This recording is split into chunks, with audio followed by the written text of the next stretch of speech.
Good evening one and all. నా పేరు Srinidhi, assistant professor forest college and research ఇన్స్టిట్యూట్లో work చేస్తున్నాను.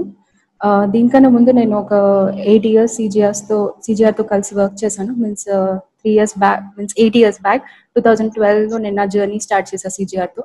సో టుడే నేను మీకు సీడ్ బాల్స్ అంటే ఏంటి, అసలు ఎందుకు చేయాలి, మనము ఏమేమి విధానాలు చేయొచ్చు వాటి గురించి అనేది మనం ఇలా డిస్కస్ చేస్తాము. సో ఇవాళ మన ప్రోగ్రామ్ వచ్చేసి interaction with teachers and young earth leaders on making seed balls. So దీంట్లో ఫస్ట్ వచ్చేసి మన కంటెంట్ ఏంటి, ఈ పీపీటీ మొత్తంలో ఏముంటుందంటే సీడ్ బాల్స్ అంటే ఏంటి, అవి ఎప్పుడు స్టార్ట్ అయ్యాయి, దాని ప్రాసెస్ ఏంటి, ఎలా ప్రిపేర్ చేసుకుంటాము, తర్వాత కలర్స్ ఎందుకు యూజ్ చేయాలి వాటిని డిమార్కేట్ చేయడానికి, ప్రిపరేషన్ ఒకటే కాదు చేసిన తర్వాత ఎప్పుడు వాటిని మనం యూజ్ చేయాలన్నది కూడా తెలియాలి.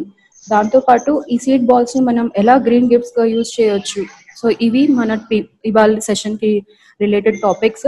సో ఫస్ట్ సీడ్ బాల్స్ అంటే ఏంటి అన్నది తెలుసుకోవడానికి వీటిని చాలా పేర్లతో పిలుస్తారు, లైక్ ఎర్త్ బాల్స్ అని, సీడ్ బాంబ్స్ అని కూడా పిలుస్తారు. సో ఈ సీడ్ బాల్స్ అంటే ఏంటంటే 4 things ఉంటాయి దీంట్లో. ఫస్ట్ వచ్చేసి క్లే ఉంటుంది, బంకమట్టి లేకపోతే మట్టి ఉంటుంది.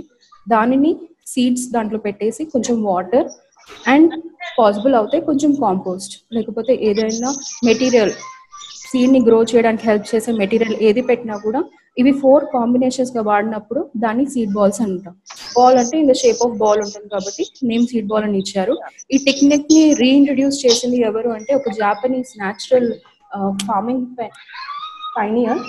ఇతని పేరు వచ్చేసి మన్సూబు ఫునాకో. ఇతను Japanese scientist, agriculture scientist actually. ఈయన వచ్చేసి చాలా అగ్రికల్చరల్ రీసెర్చ్ చేశారు. దాంట్లో సీడ్ బాల్స్ అన్న రోల్ చాలా ఎక్కువ ఉంది అని ఆ తర్వాత ఈ టెక్నిక్ ని రీఇంట్రడ్యూస్ చేశారు. సో ఎలా చేస్తారు అన్న దానికి ఫస్ట్ ఎందుకు సీడ్ బాల్స్ అనేది యూజ్ చేయాలి, దాదాపు ఒక 1000 సంవత్సరాల క్రిందటి నుంచే సీడ్ బాల్స్ అనేది యూజ్ చేస్తున్నారు. సో ఈ సీడ్ బాల్స్ అన్న కాన్సెప్ట్ ఒక 1000 years బ్యాక్ నుంచే స్టార్ట్ చేశారు. సో ఎలా స్టార్ట్ చేశారు అన్న దానికన్నా ముందు ఎందుకు స్టార్ట్ చేశారు అన్నది కూడా తెలుసుకోవాలి.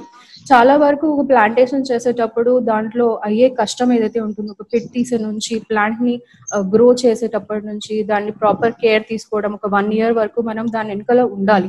అప్పుడే కానీ మనం రిజల్ట్స్ చూడలేము. కానీ ఒక సీడ్ బాల్ ఏంటంటే తొందరగా మనం దాన్ని ప్రిపేర్ చేసుకోవచ్చు, దాంతో పాటు ఒక చాలా ఏరియా వరకు కూడా స్ప్రెడ్ చేయొచ్చు. సో ఇది వన్ ఆఫ్ ద మెయిన్ ఏమని చెప్పొచ్చు positive of using a seed ball. Next వచ్చేసి ఏంటంటే మనం యూజ్ చేసే కంపోస్ట్ లేకపోతే ఏదైతే బయోచార్ యూజ్ చేస్తామో అవన్నీ దీనికి ఒక ఆర్గానిక్ మ్యాటర్ బేస్ అవుతుంది. So obviously it will be creating a safe delivery. అంటే చాలా వరకు సీడ్ బాల్స్ త్రో చేసినప్పుడు, ఒట్టి సీడ్స్ త్రో చేసినప్పుడు మనకి రోడెంట్స్ అన్న, ర్యాట్స్ లేకపోతే యాంట్స్ అవి తినేసే ఛాన్సెస్ ఎక్కువ ఉంటాయి. కాబట్టి సీడ్ బాల్స్ యూజ్ చేస్తే ఏమవుతుంది, ఆ సీడ్ ని మనం ప్రొటెక్ట్ చేయగలుగుతున్నాం. సో ఒక సేఫ్ డెలివరీ అనేది అవుతుంది. సో సీడ్ జర్మినేషన్ అనే ఛాన్సెస్ కూడా పెరిగిపోతాయి. దాంతోపాటు ఒక హార్ష్ కండిషన్, ఇప్పుడు ఉండే హాట్ క్లైమేట్ అన్నా లేకపోతే కోల్డ్ క్లైమేట్ ఉన్నా మనకి సీడ్ జర్మినేట్ అవ్వడానికి ఛాన్సెస్ అనేది చాలా కష్టం ఉండొచ్చు. సో ఈ సీడ్ బాల్ అనేది ఏంటంటే ఆ హార్ష్ కండిషన్స్ ని ప్రొటెక్ట్ చేయగలుగుతుంది. అండ్ మోస్ట్ ఇంపార్టెంట్, ఆ వాటర్ కంటెంట్ అనేది పోకుండా సీడ్ కి అందచేయాల్సిన మాయిశ్చర్ అంతా దాంట్లో రీటైన్ చేసుకుంటూ ఉంటుంది. Next, very cheap, very economical, very easy process కాబట్టి compare to plantation, seed balls can be a successive program. This is the physics about the seed balls. Next, ఏమేం చేయాలి, what are the dos and don'ts of doing a seed ball. First thing ఏంటంటే ఒక seed select చేసేటప్పుడు ఒక native seed select చేసుకోవాలి. మన ఏరియాకి ఏవైతే సీడ్స్ ఆర్ ఏవైతే ప్లాంట్స్ గ్రో చేయాలో అలాంటివే చూస్ చేయాలి. అంతేగాని వేరే దేశాల చెట్లు తెచ్చి మన దగ్గర నాటుకోకూడదు. అలా చేయడం వల్ల మనం ఉన్న బయోడైవర్సిటీ మనం తగ్గించుకుంటూ చేయగలుగుతాం. సో ఫస్ట్ నేటివ్ స్పీచ్ తీసుకోవాలి. అండ్ దాంతోపాటు డ్రాట్ రెసిస్టెంట్ కూడా, ఎందుకంటే వచ్చే ఇయర్స్లో క్లైమేట్ చేంజ్ అనేది చాలా విపరీతంగా ఉండొచ్చు. సో అప్పుడు ఏదైతే డ్రాట్ ని మీన్స్ సర్వైవ్ అయ్యే చెట్లు ఉంటాయో అలాంటివి యూజ్ చేసుకుంటే బెటర్. ఎక్కువ వాటర్ రిక్వైర్మెంట్ లేని చెట్లు పెడితే ఇంకా బెటర్. సో సీడ్స్ నేటివ్ ఉండాలి అండ్ డ్రాట్ రెసిస్టెంట్ ఉండాలి. ఒక చెట్టు నాటేటప్పుడు లేకపోతే ఒక చెట్టు పెరిగేటప్పుడు ఏదైతే అది ఆలోచిస్తుందో నేను ఈ ప్లేస్ లో గ్రో అవ్వాలి అనుకుంటున్నాను, సో అలాంటి ప్లేస్ లోనే సీడ్ బాల్స్ అనేవి త్రో చేయాలి. అంతేగాని మనకి ఇష్టమైన ప్లేసెస్ లో త్రో చేయకూడదు. ఒక చెట్టు ఏదైతే ప్లేస్ ప్రిఫర్ చేస్తుంది, ఇక్కడ వాటర్ ఉంది, ఇక్కడ సాయిల్ కండిషన్ బాగుంది, ఇక్కడ సన్లైట్ బాగుంది, సో ఈ ప్లేసెస్ చూసుకొని అప్పుడు సీడ్ బాల్స్ అనేవి త్రో చేసుకోవాలి. నెక్స్ట్, ఎక్కడైతే డిగ్రేడెడ్ ల్యాండ్స్ ఉంటాయి, ఎక్కడైతే వేకెంట్ ల్యాండ్స్ ఉన్నాయో అలాంటి ప్లేసెస్ లో కూడా సీడ్ బాల్స్ ని త్రో చేసుకోవచ్చు. కానీ ఒక వేకెంట్ ప్లేస్ లో త్రో చేసేటప్పుడు ఫస్ట్ థింగ్ మైండ్ లో పెట్టుకోవాల్సింది అది ఫారెస్ట్ ల్యాండా లేకపోతే private land. If in case ఒక ప్రైవేట్ ల్యాండ్ అయితే ఆబ్వియస్లీ పర్మిషన్ అనేది తీసుకోవాలి. పర్మిషన్ లేకుండా మనం చేస్తే రేపటి దినం ఆ చెట్లు పెరుగుతాయి, వాళ్ళు మళ్ళీ ఏదో ఒక కన్స్ట్రక్షన్ యాక్టివిటీ చేస్తారు, సో చేసిన ప్రయత్నం అంతా వృధా అవుతుంది. సో ఆ జాగ్రత్త అనేది తీసుకోవాలి మనము. ప్లాంటేషన్ చేసేటప్పుడు ఆ వేకెంట్ ల్యాండ్ ఉంటే అది ప్రైవేటా లేకపోతే గవర్నమెంటా లేకపోతే ఫారెస్ట్ ల్యాండ్ అనేది మైండ్ లో పెట్టుకొని సీడ్ బాల్స్ అనేది త్రో చేసుకోవాలి. నెక్స్ట్ ఏవైతే ప్లాంట్ స్పీషీస్ త్రో చేస్తున్నామో సీడ్స్ మనం యూజ్ చేస్తున్నామో ఆ కండిషన్ కి తగ్గట్టుగా వాడాలి. ఇప్పుడు కొన్నిసార్లు కొన్ని వాటర్ రెసిస్టెంట్ ప్లాంట్స్ ఉంటాయి, వాటర్ తక్కువ ఉన్నా కూడా ప్లాంట్ గ్రో అవుతాయి, ఎక్కువ వాటర్ ఉన్న గ్రో అయ్యే ప్లాంట్స్ ఉంటాయి. సో ప్లేస్ ని తగ్గట్టు కూడా సీడ్స్ ని వాడాల్సిన వెరీ మచ్ ఇంపార్టెంట్ థింగ్. ఏమి చేయకూడదు, ఫస్ట్ థింగ్ ఏంటంటే త్రో చేసేటప్పుడు చూసుకోవాలి చుట్టుపక్కల ఏమైనా యానిమల్స్ అన్నా మనుషులన్నా లేకపోతే ఏదైనా వస్తువు అన్నా ఉండొచ్చు, సో అవి డ్యామేజ్ కాకుండా త్రో చేసుకోవాలి. అగ్రికల్చరల్ ల్యాండ్స్ లో త్రో చేసుకోవద్దు. అగ్రికల్చరల్ ల్యాండ్స్ లో త్రో చేసుకుంటే ప్రాబ్లం ఏమొస్తుంది అంటే ఆబ్వియస్లీ మన క్రాప్ అనేది ఎఫెక్ట్ అవుతుంది. అండ్ మోర్ ఓవర్ త్రో చేయాలనుకున్నా కూడా బార్డర్స్ లో త్రో చేసుకోవడం ఇంకా better. Next insufficient light, water or soil condition బాగాలేని దగ్గర సీడ్ బాల్స్ అనేవి త్రో చేసుకోవద్దు. మనం అనుకున్నాము సీడ్ బాల్స్ ని గిఫ్ట్స్ లాగా ఇవ్వాలని, సో గిఫ్ట్ లాగా ఇవ్వాలన్నప్పుడు ఆబ్వియస్లీ దాన్ని బయట దేశాలకు ఎవరైనా తీసుకెళ్లాలన్న థాట్ లో ఉంటే అది చేయకూడదు, ఎందుకంటే బయోసేఫ్టీ లాని మనం ఉల్లంఘించిన వాళ్ళు అవుతాం. సో అది మైండ్ లో పెట్టుకోవాలి. అండ్ ఆబ్వియస్లీ ఒక చెట్టుని నాటుతున్నాం మనం ఒక seed ball through, so time అయితే చాలా పడుతుంది. సో ఇమీడియట్ గా బాల్ త్రో చేయగానే ఓకే రేపు లేకపోతే ఎల్లుండి నాకు చెట్టు వస్తుందన్న మైండ్ సెట్ లో ఉండదు. We have to wait, we have to be patient. So these are the don'ts of doing a seed ball. So there are three ways how you can make seed balls. The first is using just clay use చేయడం, బంకమట్టి use చేసుకోవడము, water and seeds, ఇవి 3 components use చేసుకొని చేయొచ్చు. Next వచ్చేసి లేదు నా దగ్గర మట్టి కాకుండా కంపోస్ట్ ఉంది, కౌడంప్ ఉంది, చార్కోల్ ఉంది, అది యాడ్ చేసుకుంటూ సీడ్ బాల్ చేయొచ్చు. లేదు నా దగ్గర అసలు మట్టే లేదు, నేను ఎలా ప్రిపేర్ చేసుకోవాలి, అప్పుడు మీరు వేస్ట్ పేపర్ ఏదైతే ఉందో వాటిని యూజ్ చేసుకోండి. ఎగ్ కేసెస్ ఏవైతే ఉంటాయో మనం ఎగ్స్ తీసుకొచ్చేటప్పుడు వచ్చే కేసెస్ ఉంటాయి కదా, ఆ కేసెస్ ని యూజ్ చేసుకొని కూడా మీరు సీడ్ బాల్స్ అనేది ప్రిపేర్ చేసుకోవచ్చు. సో ఈచ్ మెథడ్ ఎలా చేయొచ్చు నేను మీకు చూపిస్తాను. ఫస్ట్ ఒకటి బంకమట్టితో యూజ్ చేసి సీడ్ బాల్స్ ఎలా చేయొచ్చు. సో జస్ట్ బంకమట్టిని తీసుకోవాలి, దాన్ని ఫ్లాట్ గా అద్దిన తర్వాత దీంట్లో సీడ్స్ ఏవైతే సీడ్స్ చాలా స్మాల్ సైజ్ లో ఉంటాయి, ఇప్పుడు ఆవగింజ సైజ్ ఉన్నది అనుకోండి, అలాంటి వాటిని మనము చాలా తొందరగా సీడ్ బాల్స్ లో పెట్టడం కష్టం అవ్వచ్చు. సో అప్పుడు ఏంటంటే ఎక్కువ క్వాంటిటీ అనేది క్లేలో పెట్టి మనం చేయగలుగుతాం.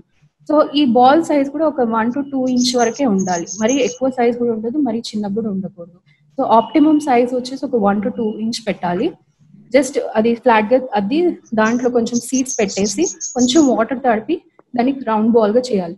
చేసిన తర్వాత వీటిని ఎండనివ్వాలి, మినిమం ఒక 24 to 48 అవర్స్ వరకు ఎండనిచ్చిన తర్వాతనే సీడ్ బాల్స్ ని ఉపయోగించాలి. ఎందుకంటే ఈ టైంలో మరి ఎండలు కూడా పెట్టకూడదు, ఏదో బయట ఎండిపోవాలి గట్టిగా అవ్వాలి అన్న కాన్సెప్ట్ కాదు ఇక్కడ. ఆ మాయిశ్చర్ ఏదైతే ఉంటుందో అది హార్డ్ గా అయ్యేటట్టు పెట్టాలి, అంతేగాని ఎండలో పెట్టకూడదు. సో జస్ట్ విండో దగ్గర పెట్టేస్తే ఆ గాలితో అవి డ్రై అయ్యేటట్టు చూసుకోవాలి. నెక్స్ట్ సెకండ్ మెథడ్ వచ్చేసి సాయిల్ యూజ్ చేయడము, కంపోస్ట్ యూజ్ చేయడం, చార్కోల్ అన్నా బయోచార్ అన్నా లేకపోతే కౌడాంగ్ అన్నా. సో కాంపోజిషన్ ఎంత ఉండాలి, నా దగ్గర మట్టి ఉంది కాంపోస్ట్ ఉంది, ఎంత కాంపోజిషన్ లో తీసుకోవాలి. ఒక కప్ ఇఫ్ యూ సే ఒక 1 part నేను మట్టి తీసుకుంటే సేమ్ ఈక్వల్ పార్ట్ చార్కోల్ అన్నా కాంపోస్ట్ అన్నా బయోచార్ అన్నా ఉండాలి. మరి ఎక్కువ ఉండదు, మరి తక్కువ ఉండదు. చాలా వరకు మీరు వీడియోస్ లో చూస్తే వాళ్ళు 3 parts మట్టి తీసుకుంటారు, 1 part కాంపోస్ట్ తీసుకుంటారు, కానీ అప్పుడు సర్వైవల్ రేట్ అనేది తక్కువ ఉంటుంది. సో ఈక్వల్ వాల్యూమ్ తీసుకోవాలి. సో ఇవి కూడా సేమ్ మనం యూజ్ చేసేది ఈక్వల్ అమౌంట్ లో యూజ్ చేసుకుంటున్నాము. అండ్ ఈవెన్ ద సైజ్ కూడా 1 to 2 ఇంచ్ వరకే ఉండాలి. సేమ్ ప్రాసెస్ 24 to 48 అవర్స్ వరకు వాటిని డ్రై చేయడానికి పెట్టాలి. అండ్ సన్ షేడ్ లో పెట్టకూడదు, కొంచెం షేడ్ ఉండాలి, మరి ఎండ కూడా తగలకూడదు. నెక్స్ట్ ఇప్పుడు చార్కోల్ యూజ్ చేసాం, చార్కోల్ యూజ్ చేయడానికి బెనిఫిట్ ఏంటంటే జనరల్ గా చార్కోల్లో వాటర్ కాన్సన్ట్రేషన్ అనేది హోల్డ్ చేసే కెపాసిటీ ఉంటుంది. సో మాయిశ్చర్ అన్నది సీడ్ పక్కన ఉండడంతో జర్మినేషన్ ఛాన్సెస్ ఎక్కువ ఉంటుంది కాబట్టి. నెక్స్ట్ వచ్చేసి కౌడంగ్ ఉంది నా దగ్గర, అంటారు ఇఫ్ ఇన్ కేస్ నా దగ్గర కౌడంగ్ ఉంది, అప్పుడు కౌడంగ్ యూజ్ చేసుకొని నేను ఎలా దీన్ని ప్రిపేర్ చేయగలుగుతానంటే దీంట్లో యూజ్ చేయాల్సిన పార్ట్స్ ఏంటంటే 3/4 మడ్ ఉంటుంది, 1/4 ఏమో కౌడంగ్ ఉంటుంది. ఇవి రెండు యూజ్ చేసుకొని ఈక్వల్ ప్రపోర్షన్ ఉండదు దీంట్లో. కౌడంగ్ ఏమో ఓన్లీ 1/4 ఉంటుంది, కానీ మడ్ మాత్రం 3/4 లో ఉంటుంది. సో దాంట్లో సీడ్ బాల్స్ అనేది పెట్టుకోవచ్చు. Third process coloured paper. నా దగ్గర వేస్ట్ పేపర్ ఉంది. వేస్ట్ పేపర్ని యూజ్ చేసుకొని నేను ఎలా సీడ్ బాల్స్ ప్రిపేర్ చేసుకోవచ్చు. లేదు నా దగ్గర ఎగ్ కేసెస్ ఉన్నాయి. సో ఈ ఆప్షన్ ఎవరు వాడుకోవచ్చు అంటే నా దగ్గర సాయిల్ లేదు, కంపోస్ట్ లేదు అన్న వాళ్ళు ఈ మెథడ్ని యూజ్ చేసుకోవచ్చు. Very simple process. జస్ట్ ఆ పేపర్ ఏదైతే ఉందో దాన్ని గుజ్జులాగా చేయాలి. పేపర్ చిన్న చిన్న పీసెస్ చేసేసి వాటర్లో నాననించాలి, లేకపోతే గ్రైండ్ చేయండి. చేసిన తర్వాత ఒక గుజ్జు ఫామ్ అవుతుంది. ఆ గుజ్జులో ఉన్న వాటర్ అంతా రిమూవ్ చేసేసిన తర్వాత వాటిని కొంచెం ఫ్లాట్గా చేసి దాని లోపల సీడ్ పెట్టి అండ్ దెన్ రౌండ్గా చేసుకోవాలి. వీటిని కూడా సేమ్ 24 to 48 hours వరకు డ్రై చేసుకోవాలి. కంపేర్డ్ టు సాయిల్తో చేసిన వాటితో పేపర్తో చేసిన వాటివి చాలా లైట్ వెయిట్ ఉంటాయి. So this is also one more method. So basically 3 methods. ఒకటేమో జస్ట్ క్లేని యూజ్ చేసి, ఇంకొకటి క్లే విత్ కంపోస్ట్ యూజ్ చేయడం, ఇంకొకటి ఏమో పేపర్తో. సో ఎగ్ కేసెస్ యూజ్ చేయడం ఎలా అంటే ఎగ్ కేసెస్ కూడా సేమ్ ప్రాసెస్. దానికి కావాల్సిన షేప్లో మనం కట్ చేసుకొని కూడా చేయొచ్చు.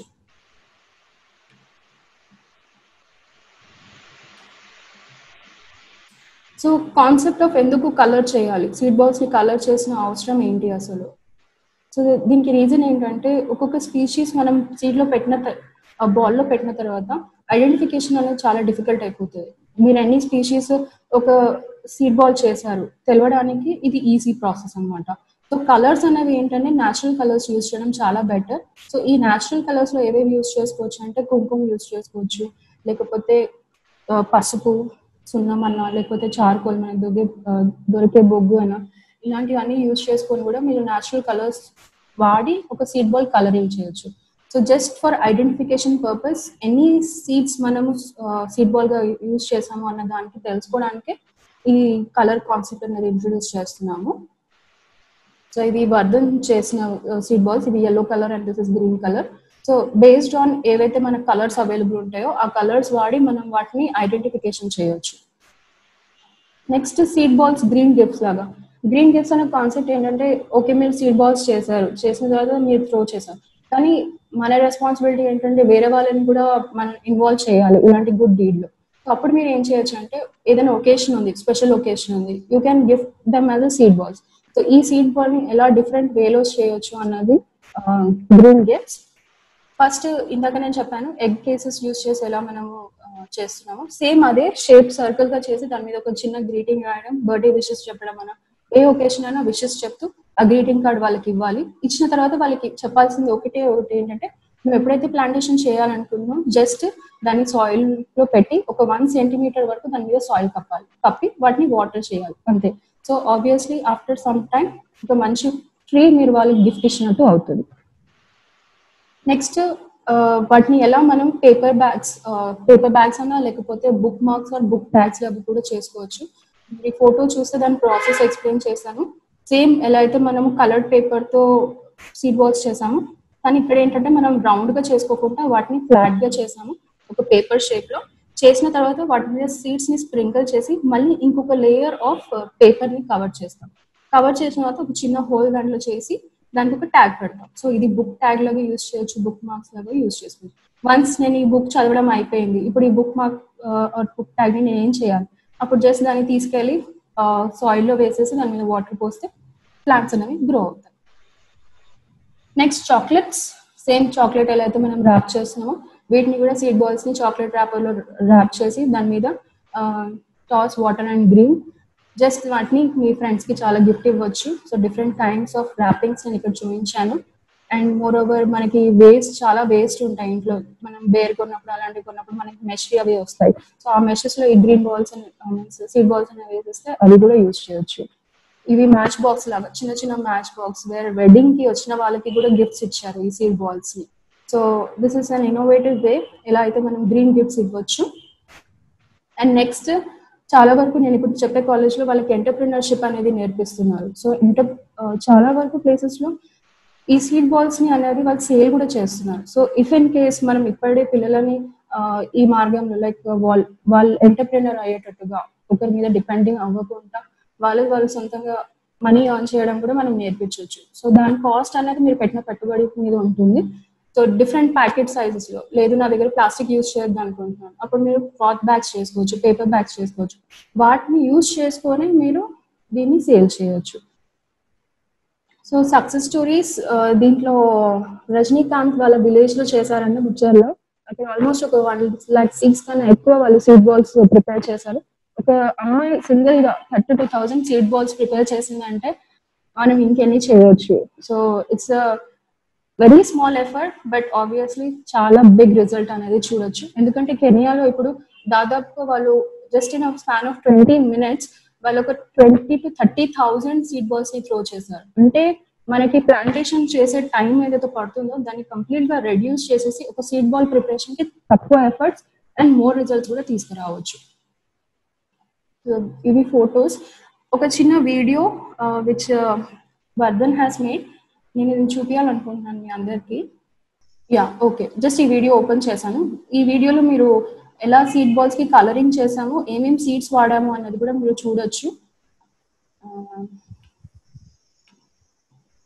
ఇవి సోర్సెస్ వేరే ఎక్కడెక్కడి నుంచి అయితే మనం సీడ్ బాల్స్ అనేది ప్రిపేర్ చేసుకోవచ్చు. ఈ లింక్స్ యూజ్ చేసి కూడా మీరు సీడ్ బాల్స్ ప్రిపరేషన్ చేసుకోవచ్చు.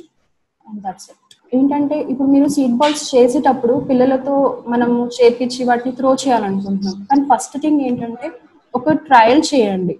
మీరు ఆ సీడ్స్ ని త్రో చేసే ముందు ఒక ట్రయల్ రన్ చేయండి. చేసిన తర్వాత మీకు రిజల్ట్స్ ని పట్టి అప్పుడు మీరు ఎలాంటి స్పీషీస్ ని యూజ్ చేయాలి, ఏ విధంలో అయితే ఇవి ప్రాక్టీస్ చేయొచ్చు అన్నది తెలుస్తుంది. So before going in to large scale ఒక మైనర్ టెస్ట్ చేయండి. చేసిన తర్వాతనే సీడ్ బాల్స్ అనే ప్రోగ్రామ్ చేయండి. Thank you.